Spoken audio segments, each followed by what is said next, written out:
जी, आप देश भर के चुनावों में जाते हैं। अभी आप गुजरात के चुनाव से लौट के आए हैं, ऐसा हमें मालूम पड़ा है। आप अब तक किन किन राज्यों के चुनावों में गए हैं, जरा उनके बारे में बताइए। आदरणीय लखन जी, मैं वैसे ये प्रेस कॉन्फ्रेंस पहली बार मैं आपके साथ कर रहा हूँ। मुझे सिर्फ ये शौक है और मेरा काम है कि मैं चुनाव में जाऊँ और मेरी पार्टी के लिए मैं जाऊँ। मैं दिल्ली गया था चुनाव में, दिल्ली काफ़ी घूमा था और मैं पैदल घूमता हूँ। यूपी गया था तो यूपी में मैं साइकिल रिक्शा लेके गाँव में गया था।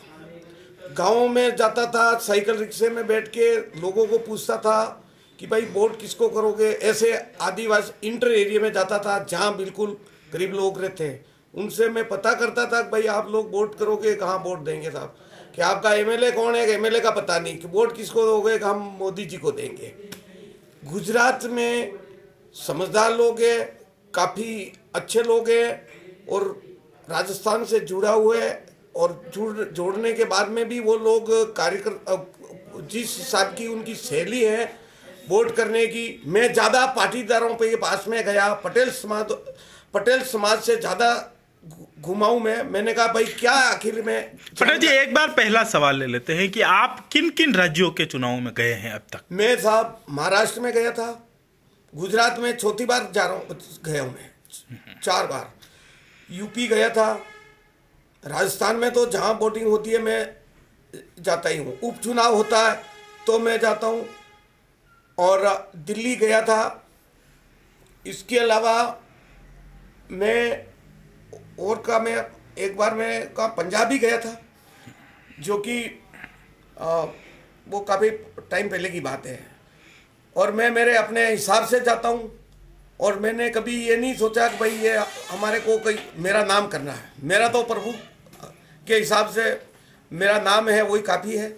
और मैं तो आप पटेल जी यहाँ से जो जाते हैं, कोई आपको भेजते हैं? नहीं सर, कोई पार्टी के लोग? किस पार्टी से है? मैं भारतीय जनता पार्टी से, जनसंघ से जुड़ा हुआ हूँ, आज से नहीं 40 साल से। तो आप वहाँ जो जाते हैं, खर्च भी आता है, पैसा भी चाहिए होता है उसके लिए, पूरा कौन फंड करता है फिर आप?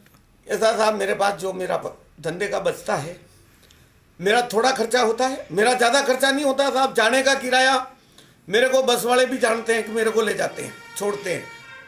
मैं भी लोगों का काम करता हूँ, बस वाले भी कहते हैं कि आप पंडित जी जाइए, आपको सूरत उतरना है या बॉम्बे उतरना है, कहाँ तक जाना है, आप बस वाले मेरे को जानते हैं सब। और क्या है, मामूली भाड़ा लगता है, 300-400 रुपये में चला जाता हूँ। वहाँ मैं, हमारे एरिया के लोग होते हैं, वहाँ मैं एक जगह एक टाइम भोजन करता हूँ। दिन में चाय पानी में 100-200 रुपये मेरे चाय पानी के होते हैं और पैदल घूमता हूँ जब तक, या कोई पहचान वाला मिलता है तो मोटरसाइकिल से मेरे को छोड़ता है। अगर दूसरे तालुका जैसे तहसील में जाता हूँ तो वो मैं बस में जाता हूँ, एक दिन उधर गया, एक दिन उधर गया, और खुद जाके बारीकी से पता करता हूँ। और यूपी का चुनाव का तो आखिर ये जो, यहीं पे एक बार हमें रुकना पड़ेगा। आप जाते हैं, अपने खर्च से जाते हैं, और वहाँ चुनाव में क्या चल रहा है उसका आप मालूम करते हैं, तो ये सब करते क्यों हैं? ये साहब एक परंपरा है कि जैसे हमारे नेता, वो भी तो दौड़ते हैं, वो उनकी व्यवस्था से जाते हैं, हम हमारी व्यवस्था से जाता हूँ, मैं मेरी व्यवस्था से जाता हूँ। मुझे ये अच्छा लगता है कि हमारी पार्टी और ये भारत आगे बढ़े देश के विकास के लिए, कि सही पार्टी चुना हमने और सही पार्टी के लिए जाना भी जरूरी है। और ये अपना कर्तव्य था। मैं अपना धंधा छोड़ के अभी मैं कल वापस जा रहा हूँ, तो मैं जब तक वोटिंग होगा जब तक मैं वहाँ रुकूंगा, बूथ वाइज जाऊँगा, मैं कहीं कहीं बूथ पे भी जाऊँगा, कहीं कहीं माहौल भी देखूंगा। उससे पहले मैं मोहल्ले में जाऊँगा, हर आदमी को पूछूंगा भाई किसको वोट कर रहे हो, क्या परेशानी है, कर्जे अगर रहेगा तो आदमी सही रहेगा। और मैं पूरे, तो अभी आप गुजरात के चुनाव में गए, कहाँ कहाँ गए हो? मैं सूरत एरिया में गया हूँ सब, सूरत एरिया में काफ़ी गया हूँ मैं। जैसे सूरत के किस किस इलाके में गए? सूरत एरिया में मैं बारडोली गया हूँ, पटेल समुदाय के जिधर ज़्यादा लोग हैं उधर मैं जाके, और लास्ट दिन मैं सूरत रहा हूँ, वोटिंग के दिन मैं सूरत रहा हूँ। 5 बजे तक 7 बजे तक वापस मैं बस में आया हूँ। मुझे कार्यकर्ता वहाँ के जो लोग थे उन्होंने मेरे को बस में वापस छोड़ने के लिए आए, और पटेल समुदाय ने मेरे को इतना मतलब धन्यवाद दिया कि आप लोग वहाँ से आए हो, और आपकी मतलब ये उम्र के हिसाब से भी आप काफ़ी लगते हो, मगर फिर भी आप इतनी पैदल भागदौड़ और पैदल घुमाऊँ साहब मैं पूरे 5 बजे तक लास्ट वोटिंग तक, और कार्यकर्ता इतने जागरूक हुए कि उनसे मेरे को वायदा करके आया हूँ कि मैं 18 तारीख वापस मिलूंगा, और जहाँ निश्चित है कि चुनाव अच्छा तो हुआ। आप बारडोली में गए हैं, सूरत के और भी इलाकों में गए हैं जहाँ पे पटेल समाज के लोग रहते हैं, आपका क्या ऑब्जर्वेशन है, क्या स्थितियां हैं वहाँ पे, कौन सी पार्टी लीड लेगी?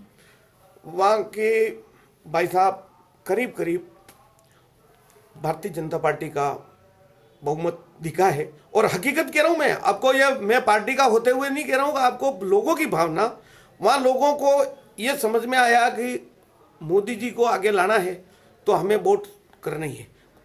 कोई छोटी मोटी कभी नाराजगी थी लोगों की, तो फिर भी उन लोगों को वो नहीं है मन में भाई हम वोट करेंगे तो शासन वापस गुजरात में हम लाएंगे। तो भी हमारा गुजरात में पहले मैं अहमदाबाद जाता था तो साहब दरियापुर कालूपुर पे हमेशा कर्फ्यू रहता था।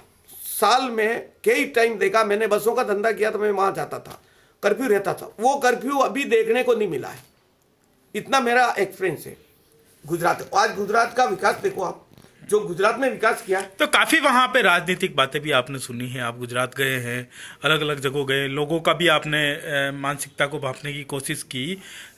पूरे गुजरात के चुनाव की बात करें तो कितनी सीटें आप 115 से 25 के बीच में भारतीय जनता पार्टी की सीट आनी चाहिए, और मैं आपको बताऊंगा 14 तारीख आने के बाद में वापस